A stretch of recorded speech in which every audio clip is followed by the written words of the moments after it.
এই সেদিন এই ছটা গুণ বলছি হঠাৎ প্যান্ডেলের মধ্যে একটা যুবক ছেলে পকেট থেকে মোবাইল বের করে ওর প্রেমিকাকে ফোন করে বলছে, দেখো তো সোনা, তোমার মধ্যে ছটা গুণ আছে কি? চলো মেয়েদের কটা গুণ? কোরআন বলছেন মুসলিমাতিন মুমিনাতিন কানিতাতিন তাইবাতিন আবিদাতিন সাইহাতিন সাইয়্যিবাতিন আবকারা। 28 নম্বর পারা 19 নম্বর পৃষ্ঠার 11 নম্বর লাইন, সূরার নাম সূরা তাহরিমের 5 নম্বর আয়াত। আল্লাহ বলছেন 1 নম্বর মেয়েটি মুসলমান কিনা খবর নেবে, 2 নম্বর মেয়েটি মুমিনা বিশ্বাসী মেয়ে কিনা খবর নেবে, 3 নম্বর মেয়েটি কানিতাতিন আনুগত্যশীলা মেয়ে কিনা খবর নেবে। দূর থেকে খবর নিয়ে দেখবে ওই মেয়েটি ওর বাপ আর মাকে ভক্তি শ্রদ্ধা করে কিনা খবর নেবে। যদি দূর থেকে খবর নিয়ে সঠিক তথ্য পেয়ে যান মেয়েটি ওর বাপ আর মাকে ভক্তি শ্রদ্ধা করে না, খবরদার ও যত সুন্দরী মেয়ে হোক আর যত হাজী সাহেবের মেয়ে হোক, খবরদার ওই মেয়েকে জীবনে কোনোদিন বৌমা করো না। ও ওর নিজের বাম্মাকে ভক্তি শ্রদ্ধা করে না, তোমার বাম্মার পাতে সহজে এক থালা ভাত দিতে চাইবে না। বাস্তব কথা বলে গেলাম বাবা। 4 নাম্বার হলো তাইবাতিন তওবাকারী মেয়ে কিনা খবর নেবে, অনুশোচনাকারী মেয়ে কিনা খবর নেবে। 5 নাম্বার হলো খুব important, very very important. 5 number, এই যুবক ছেলেরা ভালো করে শুনে নাও, 5 নাম্বার হলো আবিদাতিন মেয়েটা ইবাদতকারী মেয়ে কিনা খবর নেবে, মেয়েটা 5 ওয়াক্ত নামাজ পড়ে কিনা খবর নেবে, মেয়েটার চরিত্রটা ঠিক আছে কিনা খবর নেবে। আর একটা খবর নিও, তুমি ক নাম্বার? বুঝতে পারোনি না? যারা বোঝার ঠিক বুঝে দিয়ে, মানে তুমি ক নাম্বার, তোমার আগে কথাও শেষ করেছে। 6 নাম্বার হলো সাইহাতিন রোজাদার মেয়ে কিনা খবর নেবে। এই 6টা গুণ বিশিষ্ট মেয়েকে বৌমা করলে দুনিয়াতে শান্তি সম্মান পাবে, আখিরাতে জান্নাত পেয়ে যাবে। কই এখানে বললনি তো সাদা চামড়া আছে কিনা দেখবে, বলেছে? বলিনি। ওরে যুবক ছেলে, খালি ফর্সা সুন্দরী মেয়েদের নিয়ে তুমি ঘোরো, কত সুন্দরী মেয়ে আছে দেখবে, কত সুন্দরী মেয়ে আছে দেখবে, একটু দেখতে সুন্দরী বলে অহংকারে ফেটে পড়ে, স্বামীকে পাত্তাই দেয় না। আর কত শ্যামবরণের মেয়ে আছে দেখবে, স্বামীকে ভক্তি শ্রদ্ধা করে। জীবনে যদি সুখ পেতে চাও, এই কয়টা গুণ বিশিষ্ট মেয়েকে বিবাহ করো বন্ধু। অনুরোধ করে বলে যাচ্ছি, কথাগুলো শুনতে হয়তো কেমন লাগলো, কিন্তু বাস্তব কথা বলে যাচ্ছি। আল্লাহর নবী বলেছেন এই পৃথিবী শুরু হয়েছে একদিন, এই পৃথিবী ধ্বংস হবে একদিন, ঠিক না ঠিক? এই পৃথিবী ধ্বংসের কিছু লক্ষণ আল্লাহর নবী বলে গেছেন। তার মধ্যে 1 নাম্বার হলো আইয়ুর ফাল ইল। আমি এই কথাটা আমি বাগনান কলেজে এসে বলেছিলাম, তবে কলেজের বক্তব্য আর এখানের বক্তব্য বিটুইন ফার ডিফারেন্স, অনেক পার্থক্য। এখানে চিৎকার করতে হয়, টেনে টেনে বলতে হয়, হাসাতে হয়, অনেক রকম কায়দা কৌশল করতে হয়। আর কলেজে এইসব করতে হয় না, টু দি পয়েন্টের উপরে কথা বলতে হয়। আমার বাপেরা শুনে শুনে, খুব গুরুত্বপূর্ণ কথা। 1 নাম্বার পৃথিবী ধ্বংসের লক্ষণ হলো বিদ্যা সমাজ থেকে উঠে চলে যাবে। আজ মাধ্যমিক, উচ্চ মাধ্যমিক, বিএ পাস, এমএ পাস, আলেম, হাফেজ, মাস্টার, ডাক্তার, ইঞ্জিনিয়ার, প্রফেসর বেড়ে গেছে। বুড়ো বুড়ি বাম্মার অনেকে ভাতও দেয় না, খবরও নেয় না। What is the definition of education? What is the definition of education? Education কাকে বলে? এডুকেশন কাকে বলে? E D U C A T I O N, এক একটা লেটারের এক একটা গুণাগুণ আছে, তবেই তাকে এডুকেশন বা শিক্ষা বলে। ই থেকে ইগারডি, ডি থেকে ডেভেলপমেন্ট, ইউ থেকে ইউনিভার্সাল, সি থেকে ক্যাপাবিলিটি, এ থেকে অ্যাক্টিভ, টি থেকে টলারেন্স, আই থেকে ইন্টেলিজেন্ট, ও থেকে ওবিডিয়েন্ট, এন থেকে ন্যাচারাল। এতগুলো গুণে গুণান্বিত বস্তুকে বলা হয় এডুকেশন বা শিক্ষা। যাকে তাকে শিক্ষা বলে না বাপ।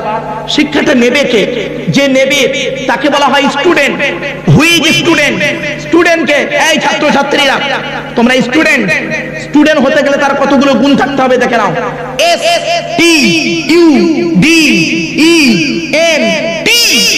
এক একটা লেটারের এক একটা গুণাগুণ আছে, তবেই তাকে বলে স্টুডেন্ট। এস থেকে স্টাডি, টি থেকে ট্রুথফুল, সত্যবাদী হতে হবে। এখনকার ছাত্র ছাত্রী বেশি মিথ্যাবাদী, ঠিক না বেটি? এই লেখাপড়া এখন কোথায় হয় শুনবেন, শুনে যান। এখন লেখাপড়া হয় পেচ্ছাপখানায় আর পায়খানায়। আমার স্কুলে সেন্টার পড়েছিল, মাধ্যমিকের সেন্টার, আর আমি অন্য স্কুলে উচ্চ মাধ্যমিকের সেন্টারে গার্ডে গেছিলাম। পেচ্ছাপখানায় পায়খানায় বইয়ের পৃষ্ঠা ছাড়া টুকলি মাইক্রো জেরক্স পেচ্ছাপখানায় পায়খানায় ফেলে রেখে চলে এসছে। অন্য ছেলে মেয়ে সেখানে পেচ্ছাপ ফিরে আসছে। যে টুকলি করলো 20 বছর পরে ওই ছেলেটা আবার দেখবেন স্টেজে এসে লেকচার দেবে। ছি ছি ছি ছি ছি ছি ছি ছি। বিবেককে প্রশ্ন করো। চুরি করে লেখাপড়া শিখে তুমি মাধ্যমিক পাস করলে, উচ্চ মাধ্যমিক পাস করলে, গ্রাজুয়েশন কমপ্লিট করলে, এমএ করলে, বিএড করলে, আর টাকা দিয়ে চুরি এই ঘুষ দিয়ে চাকরি করলে, তোমারও চাকরির টাকা হালাল হবে তো? বিবেককে প্রশ্ন করো। এই প্রশ্নটা রেখে গেলাম বাপ, এত সহজ জিনিস নয় বাবা, শুনে রেখে দিন, শুনে রেখে দিন। ডাকাতরা ডাকাতি করে রাতের বেলা ছুরি দেখিয়ে, আর শিক্ষিত লোকেরা ডাকাতি করে কলমের মাধ্যমে, ঠিক না বেটি? কসাই গরু কাটে, কসাই গরু কাটে, ডাক্তার মানুষ কাটে। বাড়ি থেকে ভাববে আপনাদের এলাকায় টাওয়ারওয়ালা ডাক্তার আছে নাকি? টাওয়ারওয়ালা ডাক্তার বুঝতে পারেননি কথাটা? না না, টাওয়ারওয়ালা ডাক্তার, আমার ওয়াজি বুঝতে পারেননি, শুনে নিন, ব্যাখ্যাটা করে দিই। দেখবেন কিছু ডাক্তার আছে, দেখবেন আপনাদের এখানে হসপিটাল বাগনা বাগনা উলুবেড়িয়া ধরি, উলুবেড়িয়া হসপিটালে আপনি দেখাবেন ওকে, ভালো করে রুগী দেখবেন। আর ও একটা পাশে চেম্বার করেছে, ওখানে গিয়ে দেখবে, দেখাবেন, 500 টাকা ফিস নেবে, ভালো করে দেখবে। আবার ওর লেখা ওষুধটা ওই ওষুধ দোকানে পাবেন, পাশের ওষুধ দোকানে মরে গেলেও পাবেন না, ঠিক না বেটি? মনে রেখো, কবরে শুতে হবে। আমি বেশ কিছু ডাক্তারকে, বাবা আমি একজন গবেষণা করা মানুষ গো বাপ, বেশ কিছু ডাক্তারের সঙ্গে আমার সম্পর্ক, তো আমি ডাইরেক্ট বলি, তারা বলে স্যার আপনার কথাটা পুরো একদম বাস্তব কথা বলছি। আপনারা জানেন কত লো কোয়ালিটির ওষুধ তারা ইউজ করায়? লো কোয়ালিটির ওষুধ, গ্যাসের ট্যাবলেট। কি হয়েছে রে বাবা, সব কাগজ মাগজ কি করছিস সব? দেখি ভাবতাম তো বাবা,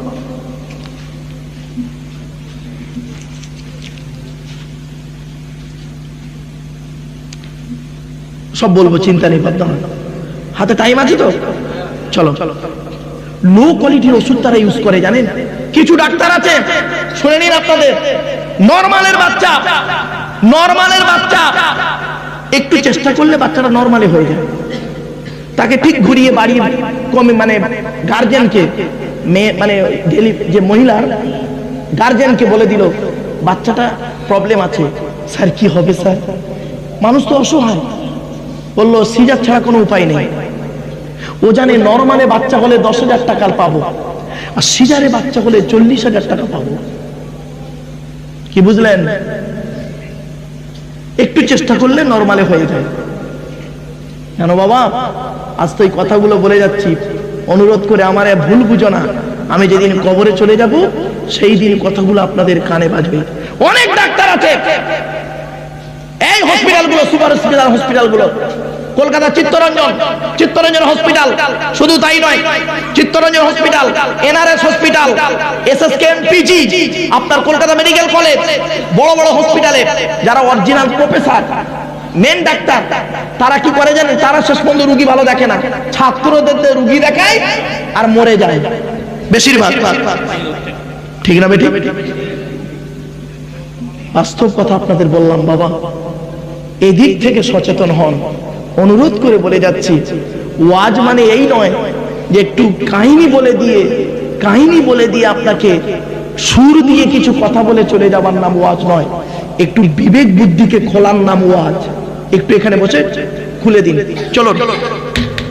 1 নাম্বার, নবী বললেন বিদ্যা উঠে চলে যাবে। 2 নাম্বার, ব্যভিচার বেড়ে যাবে। এখন ঘরের ভেতরে ব্যভিচার চলছে, ঘরের বাইরে এখন ব্যভিচার চলছে, ঠিক না বেঠিক? স্বামী স্ত্রী দুজনে চাকরি করে, স্যার একটা ম্যাডামের সঙ্গে গন্ডগোল করে বসে আছে, ম্যাডাম একটা স্যারের সঙ্গে গন্ডগোল করে বসে আছে।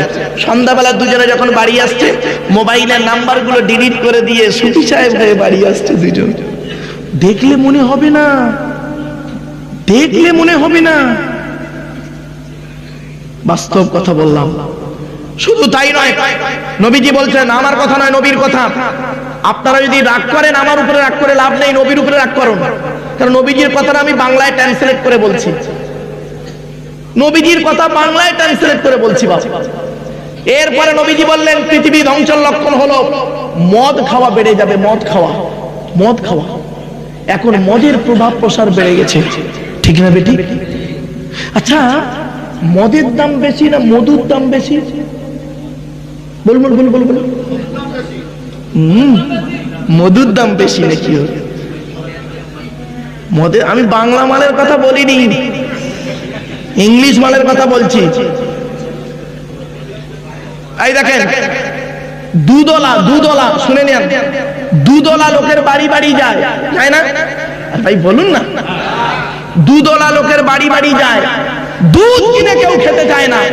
মদওয়ালা উলুবেড়িয়ায় দোকান দিয়ে বসে আছে, ও এখান থেকে হাজী সাহেবের ছেলে মোটর সাইকেলে তেল পুড়িয়ে মদ কিনে খেয়ে রাস্তায় মারামারি করে উলুবেড়িয়া থানার মধ্যে চুম মেরে বসে আছে।